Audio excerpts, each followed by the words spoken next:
Scooter Braun je neko ko je pomogao, pa zajebao mnogo zvezda koje volimo. Ja za njega znam iz svoje fandom faze, odnosno fandom faza. Neka sam bila Belieber, ti si sad rekla da nisi imala njegove postere. Ja sam Directioner. Da, to je jedna od mojih fan baza u kojim sam bila, ali bila sam i veliki Belieber. Sad ne mogu da ga ponesem, sad mi je nekako ljigav. Ja ne znam, nekako me smara, nešto mi... Pa ništa ne radi da bi me smarao, nekako mi je nepotreban, nebitan. Da. A Scooter Braun mu je od početka menadžer, on ga je i otkrio na YouTube-u, pa ga je naterao, predložio da se preseli iz Toronto u Los Angeles. Bilo Scooter i Usher, ja mislim. Da, oni su osnovali izdavačku kuću i Justin mi je, ja mislim, ili je i dalje jedini izvođač kog su potpisali. Ne znam. Uglavnom da, i Usher i Scooter Braun su mu pomogli da se proslavi. Očito ga je Scooter proslavio, ali tako nagla popularnost mu uopšte nije dobro došla i on je mnogo bio problematičan, recimo kod 2014. Ti tinejdžerski idoli uvek imaju puno kontroverzije, on je bio među prvima u našoj generaciji. Znači, ne pričam za tvoje i moje godište. Pojavio se kad smo imale 10 godina. Sad ga nema mnogo, ili je to moj utisak jer ga uopšte ne pratim. Znam da je prošle godine prodao čitav muzički katalog za $200 miliona. A kad god danas čujem za njega i uopšte od kad su raskinuli, uvijek je to nešto u vezi Selene. Pa da li se, ne znam, Hailey i ona prepucavaju ili direktno ili više Justin i Selena. nego njemu. A inače oni su prvi power couple u mojim očima. Jelena ili Želena ili kako se to izgovara na engleskom. Pa, brate, Justin Timberlake mi je to bitniji od Justina Biebera. I'm sorry. Dobro. Pa dobro, oni jesu, da. Kako kome? Pa, realno, kada zmisliš, ne mogu ni da ih krivim. Čak ni Justina Biebera, koliko god mi je iritantan bio u tom trenutku dok urinira u kantu i sve druge stvari koje su se dešavale.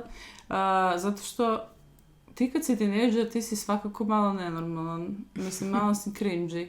Bar ja.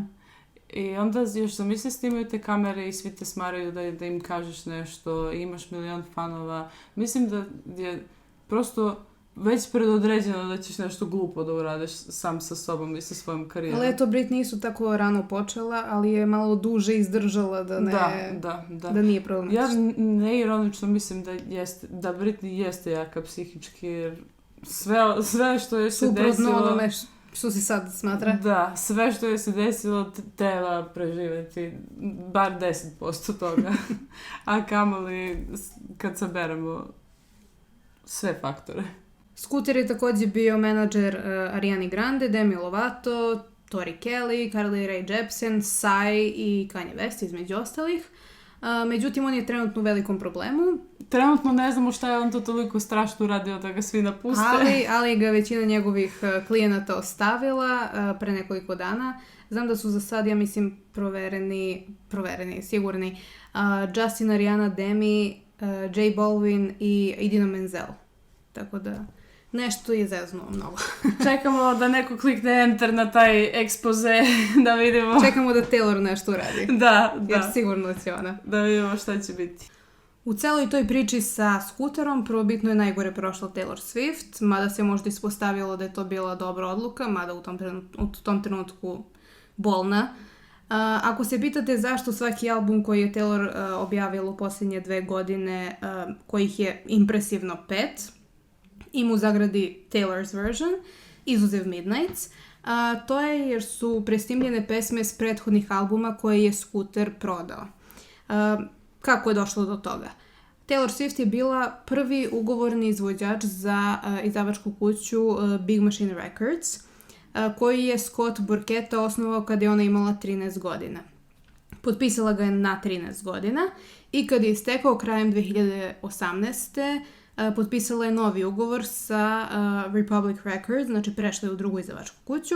Nekoliko mjeseci kasnije, znači Scooter je kupio Big Machine za oko $330 miliona i ta akvizicija uključuje vlasništvo nad prvih 6 Taylorinih albuma, znači do Reputation. Znači i muzika, i spotovi, i artwork, Scooter je bio vlasnik svega toga. Taylor je htjela da ih otkupi, ali su i ucenjivali da će to moći samo ako snimi još 6 albuma za njih, što ona naravno nije htjela. I na kraju su ga prodali Scooteru, za kog Taylor kaže da ju je višegodišnji, neprestani, manipulativni nasilnik. Zbog one situacije sa Kim i Kanyeom, jer on tad bio Kanyeov menadžer. Da, baš sam htjela da kažem da... Kanajin. Da je Kanaje kriv za to, ako ne Kanaje, onda njegova devojka Jelena Karleuša. Eto ga, karma! Jebot. Dobro, izvini, nastavi. On je godinu dana kasnije prodao te Masters Disney, odnosno nekoj firmi čiji je Disney vlasnik, pod uslovom da on nastavi da profitira od prodaje Taylorine muzike, što je vrlo bezobrazno. Onda Taylor odlučuje da presnimi sve te albume, jer su njeni tekstovi, pa nema problema oko toga. Da ih ona je autor. Ona je autor, da. Da ih nije napisala, onda ne bi mogla da ih presnimi, jer postoji neka klauzula u ugovoru. Do sada je izdala Fearless i Red 2021. Speak Now je izdala jula ove godine, a 1989 izlazi 27. oktobra ove godine. Ubrzo posle ove epizode, znači. Da. Onda ostaje još Reputation da presnimi, verovatno početkom sljedeće godine ili tokom sljedeće godine. Svi ovi albumi su veoma uspješni, obaraju rekorde i fanovi definitivno poštuju tu njenu želju da se sada slušaju samo ove nove verzije, čak i radio stanice više ne puštaju one stare. Tako da ni Scott Borchetta, ni Scooter Braun, ni kogod je sad vlasnik tih Mastersa, nema neki profit od nje. A Taylor nam je samo pokazala da je neverovatan umetnik i time i svime što je radila u posljednjih 5 godina i pre. Znači, meni je ta žena impresivna. O čemu priču sada me je navelo na razmišljanje o našoj temi danas, Britney. I o tome kako naše društvo očigledno voli da vidi ženu koja na neki način pati, ili je na neki način posrnula, da li moralno, da li poslovno, da li je neko zezno, bilo šta od toga, da nam je to neka fascinacija. I sviđa mi se što Taylor u ovoj situaciji ipak nije ispala žrtva i što se izborila za sebe i što ne možemo sad da kažemo o njoj kako je ona, eto, jel te jadna, jel su zakinuli je i nije mogla ništa da uradi.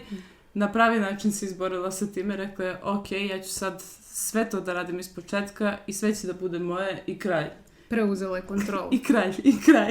I sviđa mi se, neka je zmija, brate, nema veze, ako je. I samo mogu da poželim isto i za moju Britnicu.